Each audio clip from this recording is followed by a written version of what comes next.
नमस्कार मित्रों, स्वागत है हमारे चैनल संस्कृति ज्ञान में। आप भी लाइफ में कुछ सीखने की चाह रखते हैं तो इसी चैनल से जुड़े रहिए। आपको हमारी तरफ से दिन दूनी रात चौगुनी तरक्की करेगा। जानकारी शुरू करते हैं।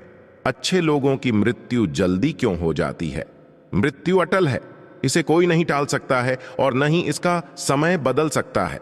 सब कुछ ईश्वर द्वारा निर्धारित है। आपकी मृत्यु आपके कर्मों के आधार पर परिवर्तित की जा सकती है। इसके लिए कई बार देखा गया है कि अच्छे लोग इस मृत्यु लोक को छोड़ देच कर जल्द ही ईश्वर के चरणों में चले जाते हैं। आज के इस लेख में आप जानेंगे कि अच्छे लोगों की मृत्यु जल्दी क्यों हो जाती है। मृत्यु क्या है? हिंदू धर्म के अनुसार आत्मा अमर है और यह आत्मा केवल वस्त्र रूपी शरीर बदलती है। जिस व्यक्ति की मृत्यु हो जाती है वह कर्मों के आधार पर स्वर्ग या नरक पाता है। जिसके अच्छे कर्म होते हैं उसे स्वर्ग मिलता है जहां वह अनेक प्रकार के सुख पाता है, तथा जो बुरे कर्म करता है वो नरक में सजा भोगता है। जीवन चक्र को बनाए रखने के लिए ईश्वर ने जन्म तथा मृत्यु की व्यवस्था की है। जब व्यक्ति की आत्मा का इस मृत्यु लोक में समय समाप्त हो जाता है तब उस व्यक्ति की मृत्यु हो जाती है तथा आत्मा इस संसार को छोड़ डियाच कर चली जाती है। अमीर गरीब राजा रंक, हर किसी की मृत्यु निश्चित है।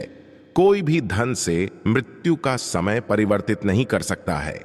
मृत्यु लोक में जन्म लेने वाला हर प्राणी अपने कुकर्मों को इस धरती पर भी भोगता है। इसके लिए हमेशा अच्छे कर्म करने चाहिए ताकि यहां भी सुख मिल सके और मृत्यु के पश्चात स्वर्ग की प्राप्ति हो। पर हम देखते हैं कि जो अच्छे कर्म करते हैं उन लोगों में कुछ लोगों की मृत्यु जल्दी हो जाती है। पर ऐसा क्यों? वह तो अच्छे कर्म कर रहे थे, तो फिर उनकी मृत्यु उन लोगों से पहले क्यों जो बुरे कामों में लिप्त है? अच्छे लोगों की मृत्यु जल्दी क्यों हो जाती है?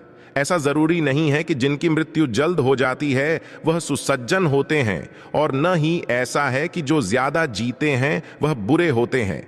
आप किसी की उम्र के आधार के पर उसके चरित्र का पता नहीं लगा सकते हैं, क्योंकि जन्म और मृत्यु भगवान की व्यवस्था है। पर जैसा कि हम कई बार देखते हैं कि अच्छे कर्म करने वाले कुछ लोगों की मृत्यु जल्दी हो जाती है, तो इस बात को लेकर लोगों के अलग अलग मत है। जैसे भगवान नहीं चाहते हैं कि अच्छे कर्म करने वाले इस मृत्यु लोक में दुख भोगे और समस्याओं का सामना करते रहे। इसके अलावा कुछ लोगों का कहना कि भगवान को भी अच्छे लोगों की जरूरत होती है। ये सब बातें केवल तार्किक है, इनके पीछे किसी भी प्रकार का कोई साक्ष्य नहीं है। एक नगर में एक साहूकार अपनी पत्नी के साथ रहता था, लेकिन वह निसंतान थे। वह दोनों भगवान शंकर की पूजा किया करते थे।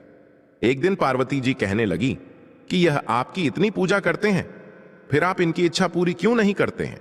शंकर जी कहते हैं कि इन्हें संतान सुख नहीं है, इसलिए ये इतनी पूजा करते हैं। पार्वती जी बोली कि आप इन्हें पुत्र क्यों नहीं दे रहे हैं?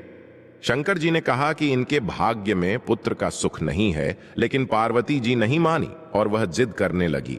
शंकर भगवान बोले कि ठीक है, इन्हें पुत्र की प्राप्ति हो जाएगी, लेकिन वह केवल 12 वर्ष तक ही जीवित रहेगा। साहूकार शंकर पार्वती जी की बात सुन रजा था। कुछ समय बाद साहूकारनी ने पुत्र को जन्म दिया, लेकिन साहूकार को कोई खुशी नहीं हुई। पूरे परिवार में इसका जश्न मनाया गया। उनका बेटा बड़ा हुआ तो साहूकारनी कहने लगी कि मैं अपने बेटे का ब्याह रचाऊंगी। साहूकार ने उसे बहुत मना किया, लेकिन वह नहीं मानी। तो साहूकार ने उसे कहा कि हमारे बेटे की आयु केवल 12 वर्ष तक ही है। साहूकारनी कहने लगी कि कोई बात नहीं, मैं इसका ब्याह करके अपने मन की तो कर लूं। साहूकार ने बेटे का विवाह कर दिया। घर में बहू आ गई और उन्होंने बहू को सारी बात बता दी कि उनके बेटे की आयु केवल 12 वर्ष की है। बहू ने कहा कि कोई बात नहीं, मेरे भाग्य में जो लिखा था वह हुआ। अब हम तीनों मिलकर पूजा किया करेंगे, और उन्होंने हर रोज पूजा आरंभ कर दी। एक दिन ईसा भी आ गया जब लड़के की आयु पूरी हो गई। यमराज साहूकार के बेटे को लेने आ गए तो साहूकार कहने लगा कि मेरा पुत्र अपनी पत्नी के साथ है। यमराज उसकी पत्नी के पास गए तो वह बोली, अभी तो मेरे पति ने जीवन का कोई सुख नहीं देखा और आप उसे लेने आ गए। यमराज बोले, इसकी इतनी ही आयु थी जो यह भोग चुका। पत्नी ने कहा कि हे भगवान, कोई ऐसा उपाय नहीं है जिससे मेरे पति की आयु बढ़ जाए। यमराज बोले कि यह क्या होता है?